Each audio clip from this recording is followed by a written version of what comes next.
Okay, we can't answer that question right now. You may or may not be right. I think a number of the major issues at least have been addressed. I'm not saying they've been answered. That's the answer they've given. They declined to answer the question. You can't, there's no follow-up because there's no answer. First of all, yeah, there's 3 ski areas. Bolton, Jiminy Peaks, and Grouse, which I've talked to all of them about. And they are concerned with ice throw by them. But they own them. They even are at Grouse Mountain, they're going to shut it down if it's causing problems. They can do that. But anyways, getting back to the liability, Temple Insurance doesn't insure ski areas. So my question to you, will you indemnify me?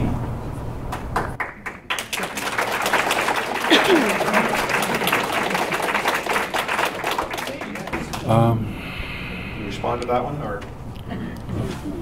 This is for the record too, bud.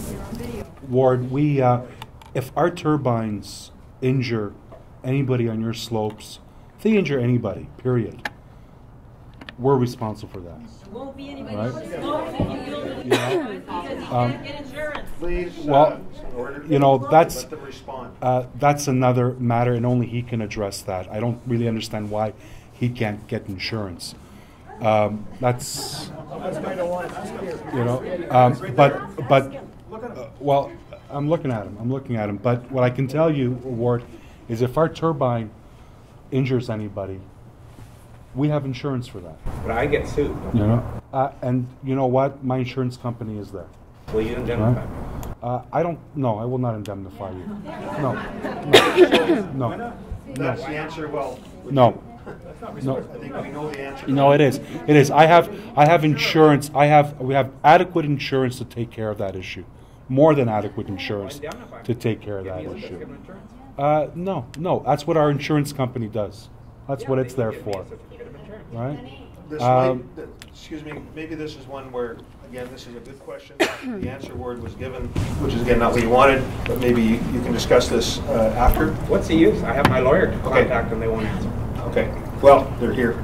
And they won't indemnify me. So again, good question. I've actually picked some easy ones to try to get this moving. They haven't responded to the tourism. The truth. Be honest. Right over those 2 tables, I haven't said anything that, everything that I've said since September of 2009 has been on record.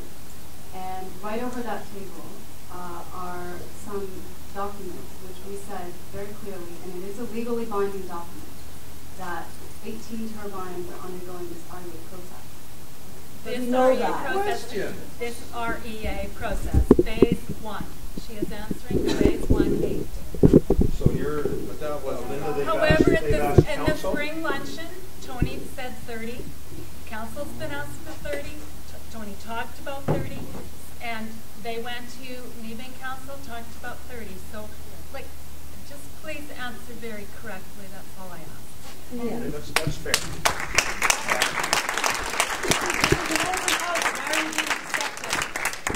Clarification on that? Again, that what we presented in previous open houses and at city council meetings is that we're not closing the door on future expansion projects.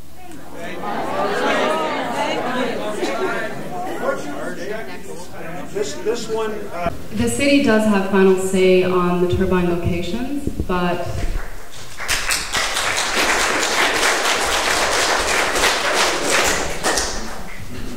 so yeah, the city has the final say. And you said you're not going to do it, so will you abandon the project if they say it has to be moved? Why would we have to abandon the project? You say not moving. So then we'll have a discussion about it. On the record, there's an agreement between Horizon Wind and the city. The language of the agreement is pretty plain. The city has the final say on the locations. The city has obligations with respect to those locations as well. Those locations must be economically viable. That's what the agreement says.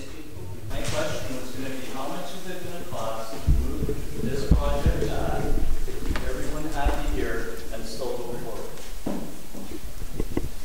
I think it's the same answer. Let's not. It's done. who gave Horizon permission to put a test tower on Mount Johnson or so close to Loch Lomond Ski Hill? Because that came as a surprise to council, so we would like to know who gave you permission.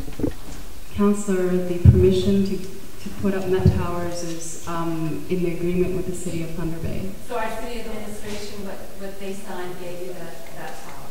Including the city councillors who voted for it.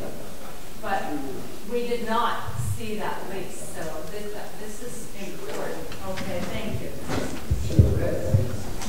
One more. We can only move the towers so many times, and as we've discussed at the City of Thunder Bay in several deputations, we've moved turbines twice to accommodate various issues. And so to continue this discussion about moving turbines, it's just prolonging the discussion, and I don't see an end to it. So this turbine. So the farthest turbine now is about 4.4 or 5 kilometers. The farthest. But you also moved the boat 8 forward, correct? Correct. Yeah. And so what was the rationale behind, just for clarification of why, when you say you can't move them, but there's a shuffle, so it's almost the same as like there isn't really much movement going on, other than putting the back ones forward and the ones backwards. you're right. Yep. And the reason for that was because there was an energy production loss due to moving the turbines back. So more turbines had to be moved forward. We can't move them back anymore. Because you won't make enough money. I think the why question will work, and if you can try to respond to that, please. I mean, we've been doing this since 2005. We have the environmental. I just want to hear my question answered. Why? Because we won't. Thank you. Cheryl had a question again. It's amazing that their project manager doesn't even know that their studies are based on estimated data. They're the ones doing the studies. How could they not know? Yeah, and my thoughts are mostly about the misinformation and the evasiveness of the people who answered questions tonight. I thought they didn't tell the truth, and there's a lot more information that we need to know about that they won't give us.